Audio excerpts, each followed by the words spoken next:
নমস্কার বন্ধুরা, 1 September 2025 supreme কোর্টের টেট সংক্রান্ত অর্ডারের পরিপ্রেক্ষিতে পশ্চিমবঙ্গের সমস্ত প্রাইমারি শিক্ষকরা এই অর্ডারের আওতাভুক্ত হয়েছেন সে বিষয়ে কিন্তু কোনো সন্দেহ নেই। কিন্তু হাই স্কুলের টিচাররা এই টেটের যে ম্যান্ডেট তার আওতাভুক্ত হবেন কি না সে বিষয়ে কিন্তু কনফিউশন রয়েছে।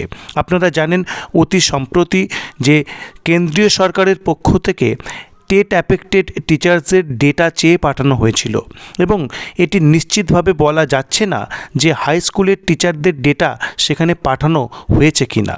তার কারণ হাই স্কুলের ক্ষেত্রে 2016 সালের আপার প্রাইমারির যে নিয়োগ, তার আগে যারা নিয়োগপ্রাপ্ত হয়েছিলেন তাদেরকে নর্মাল ক্যাটাগরির টিচার বা নর্মাল সেকশানের টিচার হিসেবে কিন্তু তাদের অ্যাপয়েন্টমেন্ট হয়েছিল, অথবা HS সেকশানের appointment.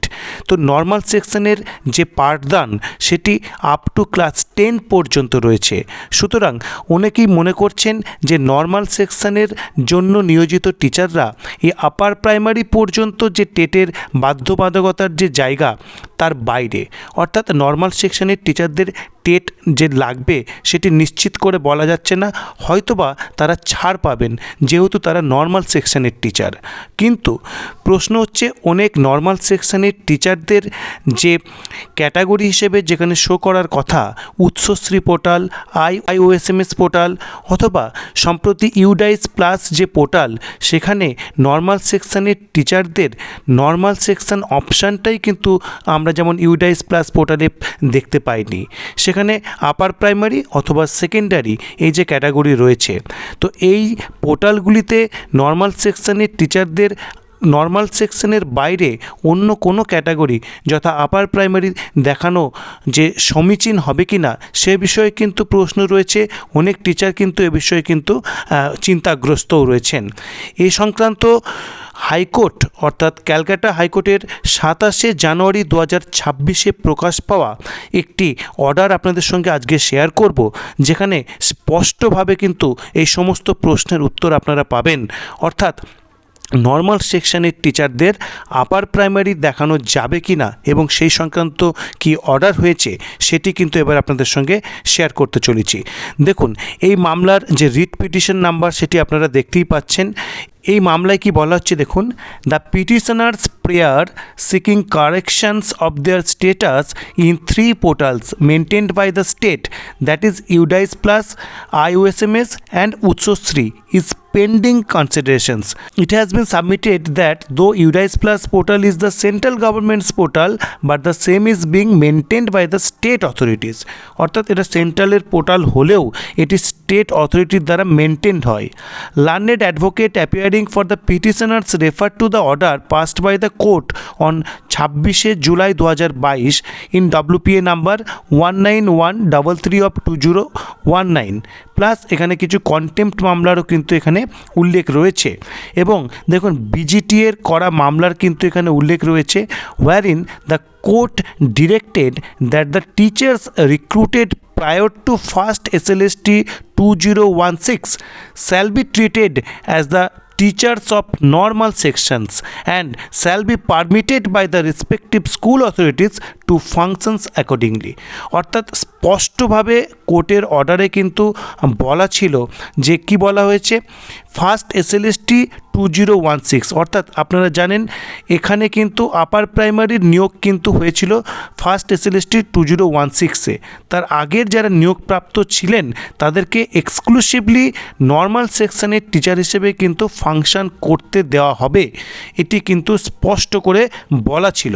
The petitioners assert that they were recruited prior to 2016 recruitment process and they would be entitled to be treated as teachers of normal sections and not as upper primary teachers, অর্থাৎ তাদেরকে normal section teacher হিসেবে treat করতে হবে, upper primary teachers হিসেবে নয়। যেহেতু তাদের যে নিয়োগ সেই নিয়োগ কিন্তু 2016 যে আপার প্রাইমারি নিয়োগের আগেই হয়েছিল। তারপরে দেখুন, none appears on behalf of the state respondents despite service of notice.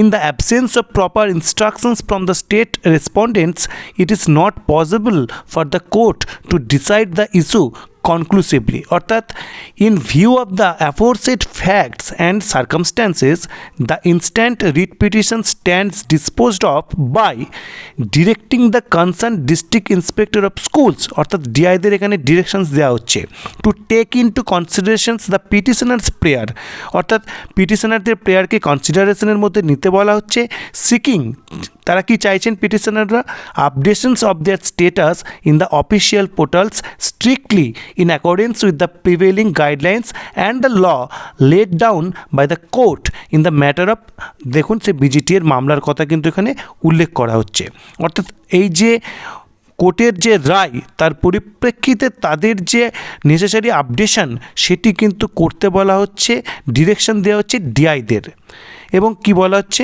Time bound ব্যাপারটি করে দেওয়া হচ্ছে within a period of 12 weeks from the date of communications of this order অর্থাৎ 12 সপ্তাহ অর্থাৎ 3 মাসের মধ্যে কিন্তু এটি করতে বলা হচ্ছে।